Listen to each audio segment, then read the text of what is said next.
প্রিয় ছাত্ররা, welcome back. আমি শুভদীপ স্যার আর তোমরা দেখছো টিউন অফ ফিজিক্স। আজকের এই ভিডিওতে ক্লাস 11 ফিজিক্সের ছায়া প্রকাশনী বইয়ের নিউটনের গতিসূত্র চ্যাপ্টারে যে কটা এমসিকিউ বাকি রয়েছে সেগুলোকে আজকে এই তৃতীয় পর্বে শেষ করব। অলরেডি প্রথম দুটো পর্বে আমি 1 থেকে 23 পর্যন্ত এমসিকিউ সলিউশন দেখিয়েছি। যারা ভিডিওটা দেখোনি তাদের জন্য এই ভিডিওরই ডেসক্রিপশনে তার লিঙ্ক দিয়ে দেবো, তোমরা দেখে নিও। তাহলে চলো শুরু করা যাক 24 নম্বর প্রবলেম থেকে। স্মল এম ভরের একটি মুক্ত বস্তু কণা ভূমি থেকে স্থির উচ্চতায় একটি আনুভূমিক তল XY তলে এক্স অক্ষ বরাবর গতিশীল ছিল। হঠাৎ বিস্ফোরণের ফলে কণাটি ভেঙে m/4 এবং 3m/4 ভরের দুটি কণা তৈরি হলো। এক মুহূর্ত পরে y অক্ষ বরাবর ছোট কণাটির অবস্থান y = +15 সেন্টিমিটার হলে ওই মুহূর্তে বড় কণাটির অবস্থান হলো কোথায়? এটা আমাদের ক্যালকুলেশন করতে হবে। তো তার জন্য আমরা প্রথমেই একটা XY তল কল্পনা করে নিচ্ছি। এই হলো XY তল এবং এই XY তলের ওপর x অক্ষ বরাবর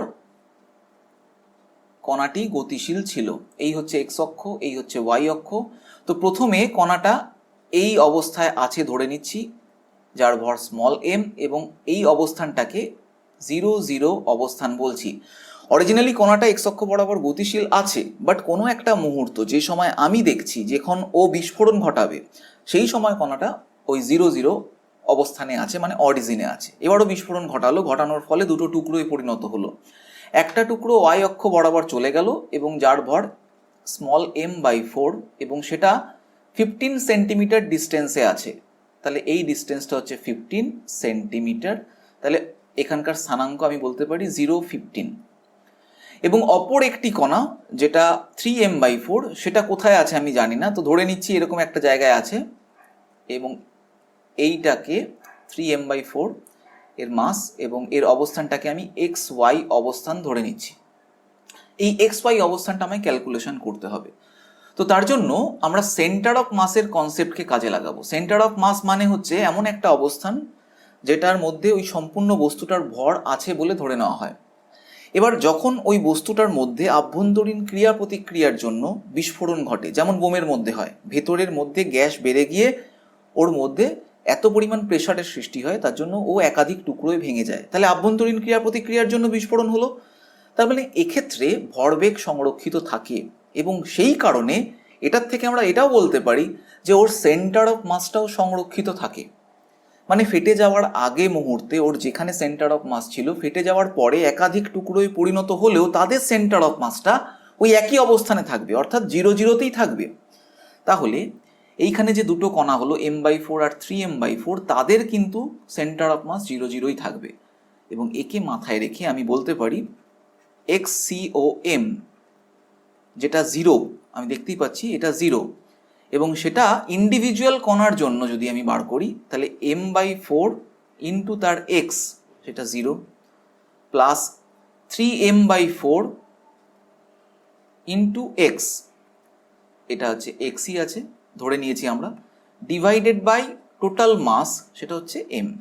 তাহলে ক্যালকুলেশন করলে এটা হয়ে যাচ্ছে 0 = 0 plus 3m/4 into x, therefore small x = 0। তাহলে এই যে x এটা 0। এবার y এর জন্য আমরা ক্যালকুলেশন করব। তো এইখানের পার্টটাকে আমি মুছে দিয়ে y এর জন্য ক্যালকুলেশন করে দেখাচ্ছি। তাহলে YCOM সেটাও 0ই হবে, এটা যেহেতু 0, এবং সেটা = small m/4 into 15 plus 3m/4 into y divided by total mass small m। তাহলে এটাকে ক্যালকুলেট করলে এই স্মল m দিয়ে 0, এটা 0 হয়ে যাচ্ছে, = m/4 into 15 plus 3m/4 into y। তো এখানে m/4 এটা কেটে যাচ্ছে, তাহলে y = -15 divided by 3, that is -5 centimetre. তাহলে ওয়াইটা হয়েছে -5 সেন্টিমিটার। তাহলে যে অবস্থানটায় আমি ভেবেছিলাম সেই অবস্থানটা হচ্ছে না, তো এই পার্টিকুলার অবস্থানটাকে আমি মুছে দিয়ে অ্যাকচুয়াল ওর যে অবস্থানটা হবে সেটা যদি আঁকি, সেটা এই ওয়াই অক্ষ বরাবর, বাট নেগেটিভ ওয়াই অক্ষ বরাবর 5 সেন্টিমিটার দূরত্বে, -5 সেন্টিমিটার। ঠিক আছে, এই জায়গায় ওই 3/4 টুকরোটা থাকবে। তাহলে y equals to -5 centimetre. Option A is correct. Clear তো ব্যাপারটা? কনসেপ্টটা বুঝতে পারলে? সেন্টার অফ মাস এই কনসেপ্টটাকে কাজে লাগিয়ে আমরা করলাম। আসলে বিষয়বস্তুটা হচ্ছে বাহ্যিকভাবে যেহেতু কোনো রকম কোনো বল নেই, কেবলমাত্র আভ্যন্তরীণ ক্রিয়া প্রতিক্রিয়ার জন্য গতিশীল হচ্ছে, মানে ভরবেগ সংরক্ষিত থাকবে, মানে সেন্টার অফ মাস সংরক্ষিত থাকবে। নেক্সট প্রবলেমটায় চলে যাই। 10 মিটার উচ্চতা থেকে একটি বলকে ফেলা হলো, নিচে বালিতে বলটি 1 মিটার ঢুকে থেমে গেল। এক্ষেত্রে 4টে অপশন আমাকে বলে দিয়েছে। তাহলে বলটা এখানে ছিল, বালির মধ্যে কিছুটা প্রবেশ করে ও থেমে গেল। তো ধরলাম এই জায়গায় এসে বলটা থেমে গেছে। থামলো কেন?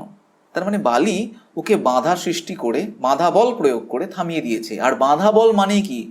শক্তিকে ক্ষয় করিয়ে দেওয়া একটা বল, শক্তিকে কমিয়ে দেওয়া একটা বল। তাহলে ওই বলটা যখন ওপর থেকে পড়ছিল তার মধ্যে যে শক্তিটা ছিল গতিশক্তি, সেই গতিশক্তিটাকেই তাপশক্তি আকারে নষ্ট করে ওর জিরো করে দিয়ে বলটাকে থামিয়ে দিয়েছে। তাহলে শক্তি এখানে সংরক্ষিত হয়নি, বাধা মানেই একটা অসংরক্ষী বল। বেশ, আচ্ছা, তার মানে এখানে শক্তি সংরক্ষিত হবে না। নেক্সট, এখানে একটা ফোর্স কাজ করছে, সেটা হচ্ছে অভিকর্ষজ বল, যেটা এমজি। এছাড়া বাহ্যিকভাবে অন্য কোনো প্রকার বল নেই।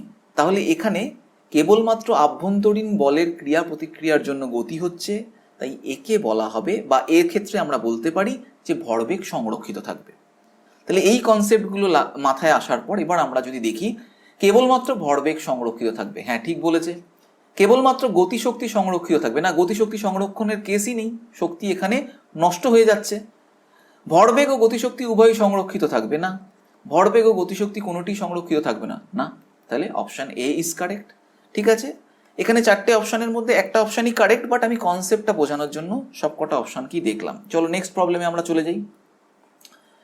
5 কেজি ভরের একটি বস্তু স্থির অবস্থায় আছে, হঠাৎ এটি বিস্ফোরিত হয়ে 3টি টুকরোয় পরিণত হলো। টুকরোগুলি ভরের অনুপাত 1:1:3। যে দুটি টুকরোর ভর সমান, সেই টুকরো দুটি পরস্পর লম্বভাবে প্রত্যেকে 21 মিটার পার সেকেন্ড বেগে ছুটে গেল। সবচেয়ে ভারী টুকরোটির বেগ কত হবে? বেশ, তাহলে এখানে এই 5 কেজি ভরের যে বস্তুটা আছে সেটা স্থির অবস্থায় আছে প্রথমে।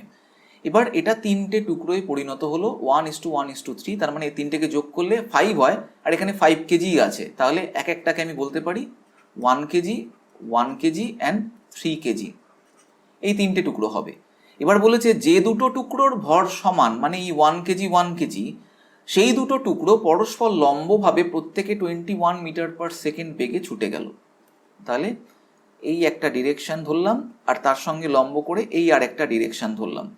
তাহলে একটা টুকরো এই ডিরেকশনে ছুটে গেল যার ভর 1 কেজি, আরেকটা টুকরো 1 কেজি সেটাও এই ডিরেকশনে গেল, এবং দুটোরই বেগ 21 metre per second, 21 metre per second করে। তৃতীয় টুকরোটা যেটা 3 কেজির, সেটা কোন দিকে গেল আমি জানি না, এবং তার বেগ কত সেটাও জানি না। তো আমি এই একটা ডিরেকশন চুজ করে নিলাম এবং ধরলাম যে এটা এই ডিরেকশন আর এই ডিরেকশনের মধ্যে এই ডিরেকশনের সঙ্গে থিটা কোণ করে আছে। ঠিক আছে, এবার ধরলাম এই ভেলোসিটিটা ভি নিয়ে ছুটে যাচ্ছে। এখন এর ভর সেটা তো আমরা জানি 3 কেজি। তো এটা আমরা করব কি করে? এখানে আমি আবার বলে নিচ্ছি, ওই একটু আগেই বলেছিলাম ভরবেগের সংরক্ষণ নীতি। মানে এখানে যেহেতু বস্তুটার বিস্ফোরণ হলো, মানে বাহ্যিকভাবে কোনো প্রকারের কোনো বল কাজ করছে না, কেবলমাত্র আভ্যন্তরীণ ক্রিয়া প্রতিক্রিয়ার জন্য বিস্ফোরণ হয়েছে, মানে ভরবেগ সংরক্ষিত থাকবে। তো এবার ভরবেগটাকে এখানে যেহেতু 2 ডাইমেনশনালি, এক্স অক্ষ ওয়াই অক্ষ দুটোই আছে, তো আমি এই ডিরেকশনটাকে যদি এক্স অক্ষ বলি, এইটাকে ওয়াই অক্ষ যদি বলি, তাহলে এখানে এই ভেলোসিটিটাকে ডিফারেন্ট অ্যাক্সিসে রিজলভ করে ক্যালকুলেশন করতে হবে। তাহলে ভি যেটা আছে সেই ভিটাকে আমি রিজলভ করে এই বরাবর একটা উপাংশ ভাবতে পারি, এবং সেটা হচ্ছে ভি কস থিটা, এবং এই বরাবর একটা উপাংশ সেটা হচ্ছে ভি সাইন থিটা। তাহলে এবার এক্স অক্ষ বরাবর ভরবেগের সংরক্ষণ সূত্রকে অ্যাপ্লাই যদি করি, তাহলে এই পার্টটা এখানে মুছে দিচ্ছি, এখানে ক্যালকুলেশন করে দেখাচ্ছি। তো ফার্স্টে আমি এক্স অক্ষ বরাবর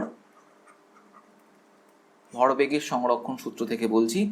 তো দেখো, এই 5 কেজি ভরের বস্তুটা প্রথমে থেমেছিল, তাহলে প্রাথমিক ভরবেগ 0 ছিল এক্স অক্ষ বরাবর।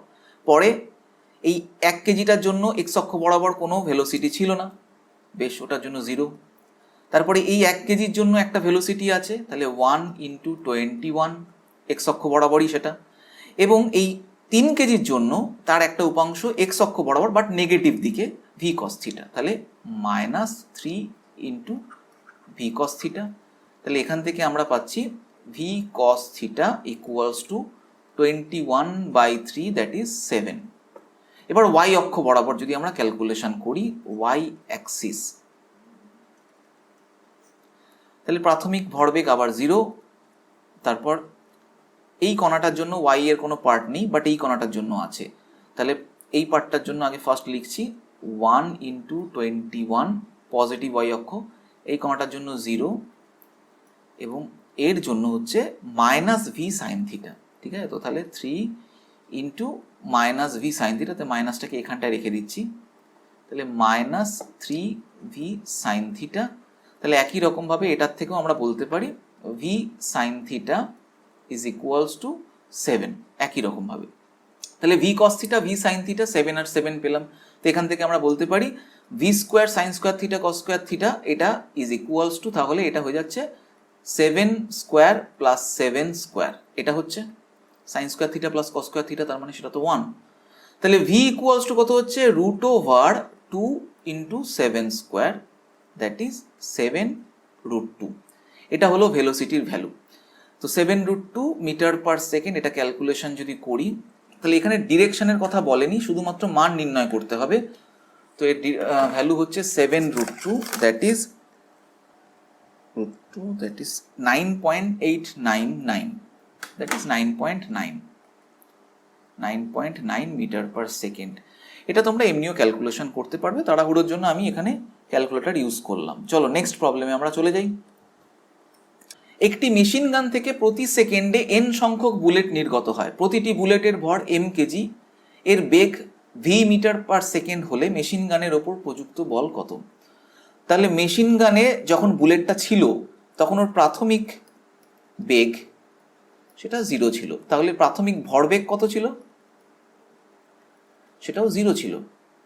এরপর ফায়ার করার পর ওর অন্তিম বেগ সেটা হলো v, তাহলে অন্তিম ভরবেগ কত হবে? প্রত্যেকটা বুলেটের ভর m করে, তাহলে m × v। এবার 1 সেকেন্ড সময়ে যে বুলেটগুলো বেরিয়েছে, n সংখ্যক বুলেট বেরিয়েছে, তাহলে n সংখ্যক বুলেটের যে ভরবেগ সেটা কি হবে? তাহলে 1 সেকেন্ড পর অন্তিম ভরবেগ সেটাই হয়ে যাচ্ছে nmv। তাহলে 1 সেকেন্ড সময়ে ভরবেগের পরিবর্তন কত হলো? ভরবেগের পরিবর্তন nmv - 0, দ্যাট ইজ nmv। তাহলে ভরবেগের পরিবর্তনের হার, দ্যাট ইজ ফোর্স, আমরা জানি F ইকুয়ালস টু p/t, প্রতি একক সময়ে যে পরিমাণ ভরবেগের পরিবর্তন হয়, তাহলে সেটাই এখানে nmv। তাহলে বুলেটের ওপর যে ফোর্স কাজ করেছে ওই 1 সেকেন্ডে সেটা nmv। তাহলে নিউটনসের থার্ড ল অনুযায়ী আমরা বলতে পারি ওই বুলেট বন্দুকের ওপর যে বল প্রয়োগ করবে সেটাও nmv। তাহলে মেশিন গানের ওপর প্রযুক্ত বল সেটাও nmv বা mnv, option A is correct. ব্যাপারটা ক্লিয়ার হলো? ওকে, নেক্সট প্রবলেমে আমরা চলে যাই।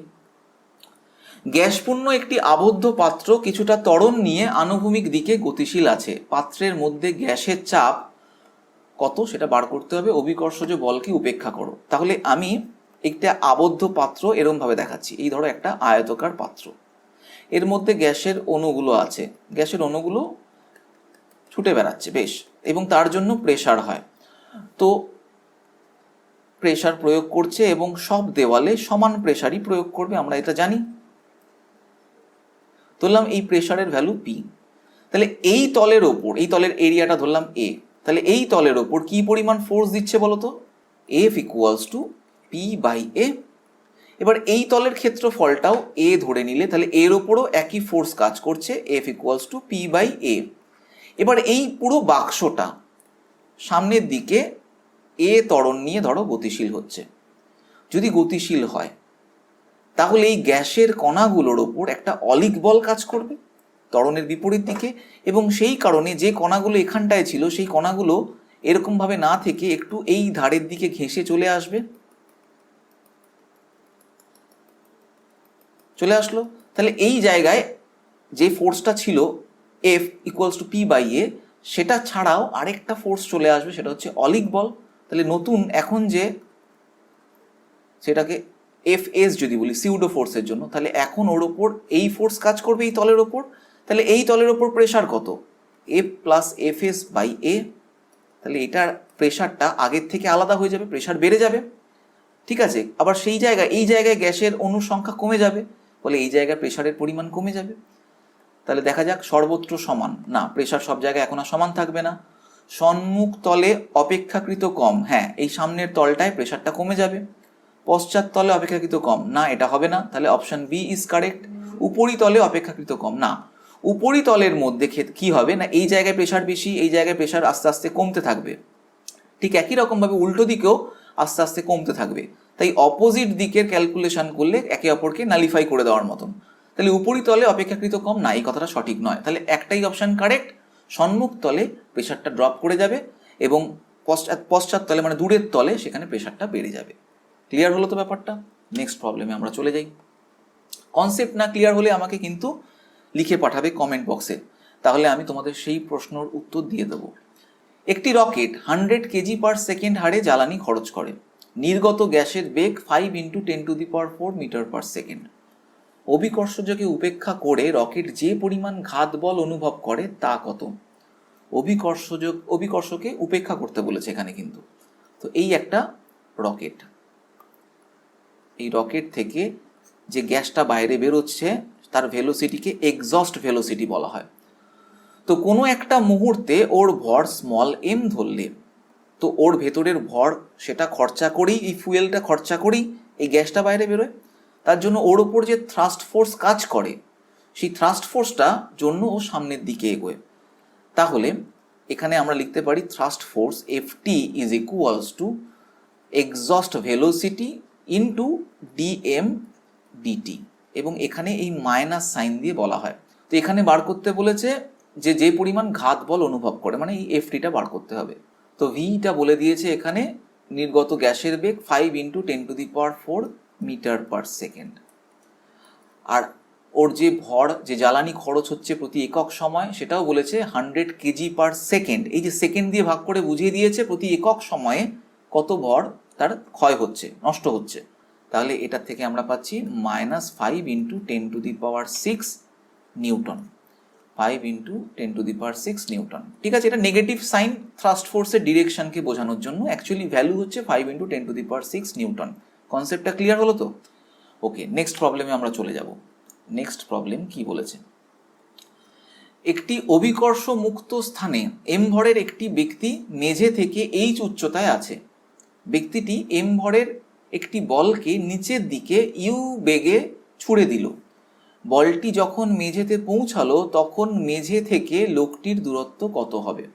আচ্ছা বেশ, তাহলে মেঝে ধরলাম এটা, মেঝে থেকে এইচ উচ্চতায় লোকটা আছে। তো এরকম একটা জায়গায় লোক আছে। তো লোকটা একটা বলকে নিচের দিকে ইউ বেগে ছুড়ে দিল। তাহলে এইদিকে ইউ বেগে ছুড়ে দিল। বলটি যখন মেঝেতে পড়ল, এইখানে এসে যখন পৌঁছাবে, সেই সময় লোকটি কোথায় যাবে? লোকটি কি ওপর দিকে উঠবে? হ্যাঁ, এখানে যেহেতু অভিকর্ষজ মুক্ত স্থান বলেছে, মানে অভিকর্ষ বল নেই, তাহলে এখানে লোকটি ইউ বেগের সামনের দিকে কোনো বস্তুকে ছুড়ে দিলে তার ওপর যে প্রতিক্রিয়া বল কাজ করবে, সেই প্রতিক্রিয়া বলের জন্য সেও ওপর দিকে ওঠা শুরু করবে। তো ধরলাম ও ওপর দিকে ভি ভেলোসিটি নিয়ে উঠছে। এবার এই ভেলোসিটির মান কত হবে সেটা কি করে ক্যালকুলেশন করব? ভরবেগের সংরক্ষণ নীতি। এখানে এক্সটার্নাল ফোর্স নেই, লোকটা আর বল এই দুটো আছে এবং তারা একে অপরের ক্রিয়া প্রতিক্রিয়ার জন্য গতিশীল হচ্ছে। তাহলে লোকটির ভর কত? লোকটির ভর হচ্ছে ক্যাপিটাল এম, আর বস্তুটির ভর হচ্ছে স্মল এম। তাহলে এখান থেকে আমরা বলতে পারি, তাহলে প্রাথমিক অবস্থায় দুজনেরই ভরবেগ 0 ছিল, পরে capital M V plus small M U minus small M by capital M into U. তো এবার এই ভেলোসিটিটা আমরা পেয়ে গেলাম। এবার এই বলটাকে ইউ বেগ দিয়ে ছেড়ে দেওয়ার পর নিচের দিকে নামতে ধরলাম টি সময় নিয়েছে। তো এই সময় এই দিকে কিন্তু কোনো অভিকর্ষজ বল নেই, তার মানে কোনো ত্বরণ সৃষ্টি হবে না, তাহলে সমবেগে গতিশীল হবে। তাহলে এস ইকুয়ালস টু ভিটি, এই সমীকরণ থেকে আমরা দেখতে পাচ্ছি এখানে সেই হাইটটা হচ্ছে এইচ, মানে যতক্ষণ না নিচে এসে পৌঁছাচ্ছে। তাহলে H equals to U into T. তাহলে এই টি সময় মানে কি, এইচ বাই ইউ, টি সময়টা বার করে নিলাম। এই টি সময়ে এই লোকটা ওপর দিকে ভি ভেলোসিটি নিয়ে কতটা উঠলো সেটা আমায় ক্যালকুলেশন করতে হবে। তাহলে ওপর দিকে ভেলোসিটি ভি সেটা আমরা পেয়ে গেছি, এবং ওপর দিকেও কোনো নিচের দিকে যেহেতু ত্বরণ নেই, তার মানে ওর গতি কমছে না, সমবেগে এগিয়ে যাবে। তাহলে একই রকমভাবে এস ইকুয়ালস টু ভিটি, এই ফর্মুলা থেকেই আমরা বলতে পারি। তো ধরলাম ওপর দিকে ও আরও ওয়াই ডিস্টেন্স গেল, তাহলে ওয়াই ইকুয়ালস টু ভেলোসিটি হচ্ছে small M by capital M into U into T হচ্ছে এইচ বাই ইউ। তাহলে ইউ ইউ কাটলো, so small M by capital M into H. তাহলে ও আরও যে দূরত্বটা গেল সেটা হচ্ছে এটা, small M by capital M into H. তাহলে এবার বলেছে যে মেঝে থেকে লোকটির দূরত্ব কত হবে। তাহলে মেঝে থেকে দূরত্ব বলতে এই গ্রাউন্ড থেকে এই টপ পর্যন্ত এই ডিস্টেন্সটা আমায় বার করতে হবে। তাহলে ওয়াই প্লাস এইচ এটা করতে হবে, ওয়াই প্লাস এইচ, এটা হচ্ছে টোটাল হাইট, যেটা আমাকে ক্যালকুলেট করতে হবে। কত হচ্ছে দেখি, small M by capital M into H plus H, that is 1 plus small M by capital M whole into H. তো option A is correct. Clear? কনসেপ্টটা বুঝতে পারলে তো? নেক্সট প্রবলেমে আমরা চলে যাই। একটি আনুভূমিক তলে উলম্বভাবে অবিরত সীসারগুলি পড়ছে, প্রতিটি সীসারগুলির ভর স্মল এম কেজি। তলটি স্পর্শ করার মুহূর্তে বেগ ইউ মিটার পার সেকেন্ড। যদি প্রতি সেকেন্ডে এন সংখ্যক গুলি তলটির ওপর এসে পড়ে স্থির হয়ে যায়, তবে সীসার বল পড়ার জন্য আনুভূমিক তলের ওপর প্রযুক্ত বল কত হবে। তাহলে এই হলো আনুভূমিক তল, এই আনুভূমিক তলের ওপর সীসার একটা বল, এটা ধরলাম টাচ করলো। যখন টাচ করছে, এই বলটার ভর স্মল এম, যখন টাচ করছে তখন ওর ভেলোসিটি ইউ, টাচ করার আগে মুহূর্তে। টাচ করলো, টাচ করেই থেমে গেল। তাহলে ওর প্রাথমিক ভরবেগ সেটা এম ইউ, অন্তিম ভরবেগ সেটা 0 হয়ে গেল। তাহলে ভরবেগের পরিবর্তন সেটা হচ্ছে ভরবেগের পরিবর্তন, এটা হচ্ছে এম ইউ। এবার 1 সেকেন্ডে এন সংখ্যক এরকম গুলি পড়েছে, তাহলে 1 সেকেন্ডে এই যে ভরবেগের পরিবর্তন আমরা ক্যালকুলেশন করলাম সেটা কত হবে, এন এম ইউ। 1 সেকেন্ডে ভরবেগের পরিবর্তন এটা। তাহলে প্রতি 1 সেকেন্ডে ভরবেগের পরিবর্তন মানে ভরবেগের পরিবর্তনের হার, দ্যাট ইজ ফোর্স। তাহলে ফোর্স যেটা এই গুলিগুলো ওই আনুভূমিক তলের ওপর প্রয়োগ করছে, সেই ফোর্স ইজ ইকুয়ালস টু ভরবেগের পরিবর্তনের হার, মানে 1 সেকেন্ডে ভরবেগের পরিবর্তন, এবং সেটাই এন এম ইউ ক্যালকুলেশন করেছি। তাহলে এন এম ইউ এটাই হবে অ্যান্সার। এখানে option B is correct, N M U newton. ঠিক আছে, অপশান বি কারেক্ট। নেক্সট প্রবলেমে আমরা চলে যাই। কনসেপ্টটা বুঝলে কোনো অঙ্কই কঠিন নয় ফিজিক্সের। ক্যাপিটাল এম ভরের কোনো বস্তুকে একটি আনুভূমিক ঘর্ষণহীন তল বরাবর স্মল এম ভর বিশিষ্ট একটি দড়ির সাহায্যে টানা হচ্ছে। যদি দড়িটির মুক্ত প্রান্তে পি বল প্রয়োগ করা হয়, তাহলে দড়ি দ্বারা বস্তুটির ওপর প্রযুক্ত বল কত হবে। আচ্ছা, তাহলে এই একটা বস্তু যার ভর ক্যাপিটাল এম, একে একটা ঘর্ষণহীন আনুভূমিক তলের ওপর রাখা হয়েছে, এবং তারপর একটা দড়ি দিয়ে টানা হচ্ছে। সেই দড়িটার আবার ভর আছে, এই দড়িটার ভর স্মল এম, এবং তার এই প্রান্তে পি বল প্রয়োগ করা হচ্ছে। এবার আমাকে বলেছে যে এই দড়ি দ্বারা বস্তুটির ওপর প্রযুক্ত বল কত, তার মানে এইখানে কত ফোর্স কাজ করছে সেটা আমাকে বার করতে হবে।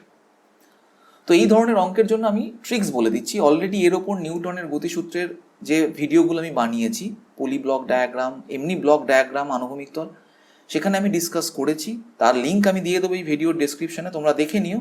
তো এর জন্য যে ট্রিক্সটা আমি ফলো করব সেটা কী রকম, দেখো এখানে আনুভূমিক তলের ওপর এই বাক্সটাকে বাক্সের মতোই রাখবো, বেশ ঠিক আছে। কিন্তু এখানে এই লম্বা দড়িটাকে আমি একটা বাক্স দিয়ে ডিনোট করব, হ্যাঁ, এবং তাদের মাঝখানে একটা দড়ি দিয়ে জয়েন করব, এবং সেই দড়িটা কিন্তু ভরহীন দড়ি। তাহলে কি করলাম, এখানে এই পুরো দড়ির ভরটাকে নিয়ে একটা বাক্স কল্পনা করে নিলাম, এবং দুটোকে জয়েন করলাম এমন একটা দড়ি দিয়ে যার ভর নেই। অঙ্কটা সোজা হয়ে গেল।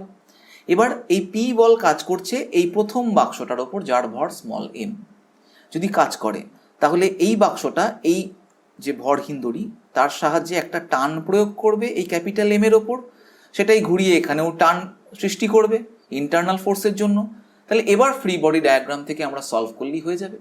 তো এরা ধরলাম দুটোই এ অ্যাক্সিলারেশন নিয়ে পুরো সিস্টেমটা মুভ করছে। তাহলে আমি কি বলতে পারি স্মল এম এর জন্য যদি বলি, তাহলে P minus T equals to small M into A. আর সেকেন্ডের থেকে আমরা বলতে পারি T equals to capital M into A. তাহলে এই অ্যাক্সিলারেশন একটার থেকে যেটা পেলাম সেটা আরেকটাতে বসিয়ে দিই। এখানে টিটা ক্যালকুলেশন করতে বলেছে, বস্তুটির ওপর প্রযুক্ত দড়ি দ্বারা বলটা কত, মানে এফ, এবং সেটাই এখানে আমি টি বলেছি। ঠিক আছে, তো এটাকেই ক্যালকুলেশন করবো, মানে টি এর ভ্যালুটা বার করবো। বেশ, তাহলে এই অ্যাক্সিলারেশনটা এক্সট্রা ধরা, তো ওটাকে সরাতে হবে। তাহলে A equals to T by M.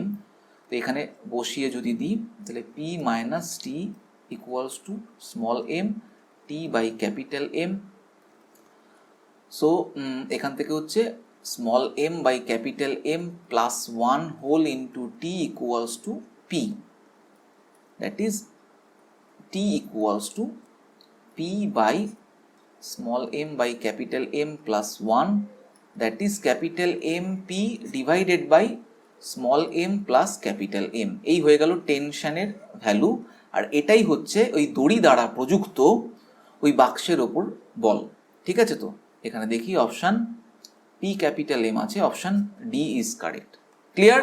কনসেপ্টটা বুঝতে পারলে ক্যালকুলেশন করাটা কোনো ব্যাপারই নয়, কনসেপ্টটা আসল। ওকে, নেক্সট প্রবলেমে চলে যাই। 33 নম্বর প্রবলেম। 0.2 কেজি ভরের একটি বলকে হাতে ধরে উলম্বভাবে ঊর্ধ্বে ছোড়া হলো। যদি বলটি ছোড়ার সময় হাতের সরণ হয় 0.2 মিটার, এরপর বলটি আরও 2 মিটার উচ্চতা লাভ করে, তাহলে হাত দ্বারা বলটির ওপর প্রযুক্ত বলের মান কত হবে? ধরে নাও g equals to 10 metre per second square. বেশ, তাহলে হাতে বলটা ছিল, তো এই হচ্ছে আমার হাত। তো হাতে ধরেই আমি বলটাকে ধরেই নিয়ে আমি এত দূর পর্যন্ত এসছি। আমি এটাকে ডট ডট করে দেখাই। বলটা এখানে এনে ছাড়লাম, তাহলে এখানে আমি 0.2 মিটার গেলাম, তারপর ছেড়ে দিলাম। তো বলটা এরপর উঠলো, উঠে 2 মিটার আরও গেল, তো এইটা হচ্ছে 2 মিটার। বলেছে হাত দ্বারা বলটির ওপর প্রযুক্ত বলের মান কত? তাহলে এফ এর মান বার করতে হবে, কত বল প্রয়োগ করেছে। তাহলে বল এখান থেকেই ক্রিয়া করা শুরু করেছিল, মানে 0.2 মিটার যতক্ষণ উঠলো হাতটা বলটাকে নিয়ে, সব জায়গায় এফ বলই কাজ করছিল। তাহলে বল কাজ করছে, আবার স্মরণও হচ্ছে, তার মানে একটা কৃতকার্য করছি আমি হাতের সাহায্যে। তার মানে কৃতকার্য মানে কি? শক্তি। সেই শক্তিটা আমি বলকে দিয়ে দিচ্ছি, এবং সেই শক্তিটা নিয়ে বলটা কি করলো না ওপরে উঠে গেল। ওপরে উঠে কি হবে না একটা উচ্চতায়, মানে 2 মিটার উচ্চতা লাভ করলো, মানে 2 মিটার ওপরে গিয়ে থেমে গেল। তাহলে ওর স্থিতিশক্তি বাড়লো। তাহলে যে কৃতকার্য আমি করলাম সেটা ওর স্থিতিশক্তিকে বাড়িয়ে দিল। তাহলে এই শক্তির সংরক্ষণ থেকে আমরা করতে পারবো, কারণ এখানে তো অভিকর্ষজ বল ছাড়া অন্য কোনো বাধা বল নেই, বায়ুর বাধা ধরতে না করেছে, কিছু বলেইনি। তাহলে এটাকে কাজে লাগিয়ে আমরা ক্যালকুলেশন করে নেব। তাহলে আমরা বলতে পারি হাতের দ্বারা প্রযুক্ত বল ইন্টু সরণ ইজ ইকুয়ালস টু ওর স্থিতিশক্তির বৃদ্ধি, মানে mgh। ঠিক আছে, তো বল যেদিকে সরণও তো সেদিকেই, তাহলে এফ ডট এস সেটাকে আমরা এফ এস কস 0 ডিগ্রি বলে আমরা বলতে পারি F into S equals to mgh। F আমাদের বার করতে হবে, তাহলে F equals to mgh by এস। তাহলে এখানে এম কত? 0.2, জি সেটা 10 ধরতে বলেছে, আর হাইট কতটা উঠলো? এখান থেকে স্টার্ট হয়েছে এখান পর্যন্ত উঠেছে, তার মানে 2 plus 0.2 that is 2.2 divided by ওর সরণ। এখানে সরণ হচ্ছে হাত দ্বারা কতটা সরণ হয়েছে, ঠিক আছে, সেটা 0.2। তাহলে এই 0.2 কাটলো, তাহলে 10 ইন্টু 2.2 দ্যাট ইজ 22 নিউটন। তাহলে হাত দ্বারা প্রযুক্ত বল 22 নিউটন। দেখা যাক option D is correct. Okay, next প্রবলেমে চলে যাই। একটি হালকা স্প্রিং তুলাকে অপর একটি হালকা স্প্রিং তুলার আংটা থেকে ঝোলানো আছে। তাহলে এরকম একটা স্প্রিং তুলা, তার সঙ্গে আরেকটা স্প্রিং তুলা ঝোলানো আছে। বেশ, ক্যাপিটাল এম ভরের একটি বস্তু দ্বিতীয় স্প্রিং তুলা থেকে ঝোলানো হলো, তাহলে নিম্নলিখিত কোন বিবৃতিটি সঠিক? আচ্ছা, আগে দেখি এখানে যদি ঝুলিয়ে দিই তাহলে কি হবে। দেখো, এখানে এই বস্তুগুলোর নিজস্ব ভর নেই, মানে স্প্রিং তুলার নিজস্ব কোনো ভর নেই, হালকা বলে দিয়েছে, হালকা হালকা। তাহলে এক্ষেত্রে এর যে ওজন mg, তার জন্য যে টানটা সৃষ্টি হবে সেই টানটা সব জায়গায় সমান হবে, সব জায়গায়, মানে একটা ভরহীন দড়ির মতন ব্যাপার। এবং সেই কারণে টান যেহেতু সব জায়গায় সমান, সেটা mgর সঙ্গেই সমান, তাহলে T = mg হবে। এবং এই টানের ওপর ভিত্তি করেই স্প্রিং তুলা ওজন পরিমাপ করে, তাহলে স্প্রিং তুলার সব জায়গায় টেনশন সমান হওয়ায় দুটো স্প্রিং তুলাই একই মাপ পাবে। তাহলে দেখা যাক, আচ্ছা এখানে ক্যাপিটাল এম দিয়ে বলেছিল, আমি স্মল এম দিয়ে করেছি, তাহলে আলটিমেটলি ক্যাপিটাল mg হবে, T = ক্যাপিটাল mg হবে। তো আচ্ছা দেখি, দুটি স্প্রিং তুলাই ক্যাপিটাল এম কেজি পার্ট দেবে, তো এটা স্প্রিং তুলা কখনো কেজিতে পার্ট দেয় না, capital M KG weight part দেবে, এটা বললে ঠিক হতো। তার মানে এটা হবে কেজি ওয়েট, বাট এমনি ঠিকই বলেছে। আচ্ছা, নিচে স্প্রিং তুলাটি ক্যাপিটাল এম কেজি, ওর ওপরের তুলাটি 0 পার্ট দেবে, না এটা নয়। স্প্রিং তুলা দুটি যে কোনো পার্ট দিতে পারে, কিন্তু দুটি পার্টের যোগফল সর্বদা ক্যাপিটাল এম কেজি, না এটাও ঠিক নয়। দুটি স্প্রিং তুলা m/2, না এটাও ঠিক নয়। তাহলে প্রথমটাই সঠিক হবে, একটু লিখতে ভুল করেছে, এটা কেজি ওয়েট হবে। ওকে, নেক্সট দেখি, option A is correct. Next প্রবলেমে চলে যাই, এবং এটাই লাস্ট প্রবলেম, 35 নম্বর প্রবলেম। 5000 কেজি ভরের একটি রকেটকে উলম্বভাবে উৎক্ষেপণ করা হলো। রকেটটি থেকে নির্গত গ্যাসের বেগ 800 মিটার/সেকেন্ড। রকেটটিকে 20 মিটার/সেকেন্ড² ঊর্ধ্বমুখী প্রাথমিক ত্বরণ দেওয়ার জন্য যে ঘাতবলের প্রয়োজন তা সরবরাহ করতে হলে প্রতি সেকেন্ডে রকেটটি থেকে কত পরিমাণ গ্যাস নির্গত হবে। এই অঙ্কটা কিন্তু ভালো করে বোঝার জায়গা আছে, কারণ এর আগে যে রকেটের অঙ্কটা করেছিলাম সেখানে অভিকর্ষকে ইগনোর করে ত্বরণের কথা বলেছিল, কিন্তু এখানে তা বলেনি। তাহলে এই হচ্ছে রকেট, রকেট থেকে ফুয়েল বাইরে বেরোচ্ছে, এখানে রকেটের প্রাথমিক অবস্থায় মানে উৎক্ষেপণ যখন হচ্ছে তখন মাস 5000 কেজি বলেছে, এবং যে ফুয়েল বেরোচ্ছে তার এক্সস্ট ভেলোসিটি VE হচ্ছে 800 মিটার/সেকেন্ড, এবং রকেটটিকে আমি 20 মিটার/সেকেন্ড² অ্যাক্সিলারেশন দিতে চাই।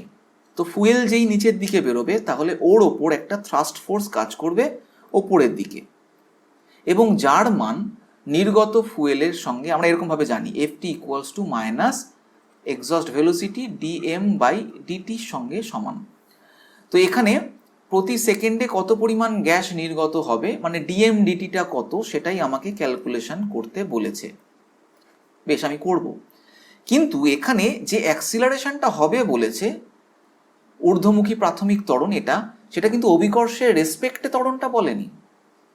তাহলে অভিকর্ষজ বলের জন্য যে ত্বরণ ওর ওপর কাজ করছে নিচের দিকে তাকে কাউন্ট করতে হবে, মানে ওর ওপর অভিকর্ষজ বল কাজ করছে এবং সেটা mg নিচের দিকে। তাহলে নিচের দিকে যেদিকে ফুয়েল বেরোচ্ছে সেদিকেই mgও কাজ করছে, মানে থ্রাস্ট ফোর্সের বিপরীত দিকে, তাহলে -mg।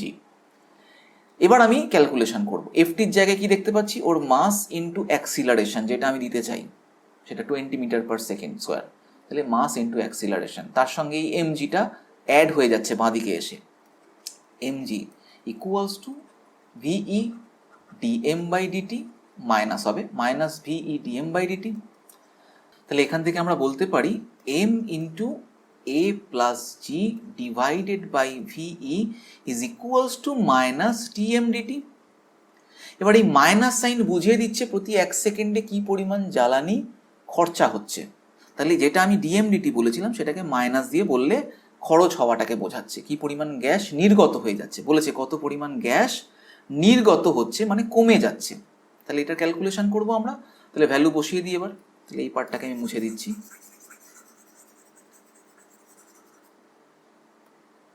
তাহলে হচ্ছে -dm/dt = m5000 whole into a হচ্ছে 20, g 10 ধরতে বলেছে, ডিভাইডেড বাই VE হচ্ছে 800, তাহলে এখানে 0 0 কাটলো, সো এটা 30 ইন্টু 50, তার মানে 1500 ডিভাইডেড বাই 8। এটা যদি ক্যালকুলেশন করি, আমি ক্যালকুলেটারে তাড়াতাড়ি করে নিচ্ছি, 1500 divided by 8, that is 187.5 KG per second. অর্থাৎ 1 সেকেন্ডে 187.5 কেজি করে ফুয়েল খরচ হচ্ছে, গ্যাস আকারে নির্গত হচ্ছে। তাহলে এখানে হ্যাঁ, প্রতি সেকেন্ডে কত সেটার জন্যই কেজিতে অ্যান্সার দিয়েছে, তাহলে 187.5 কেজি। ক্লিয়ার হলো?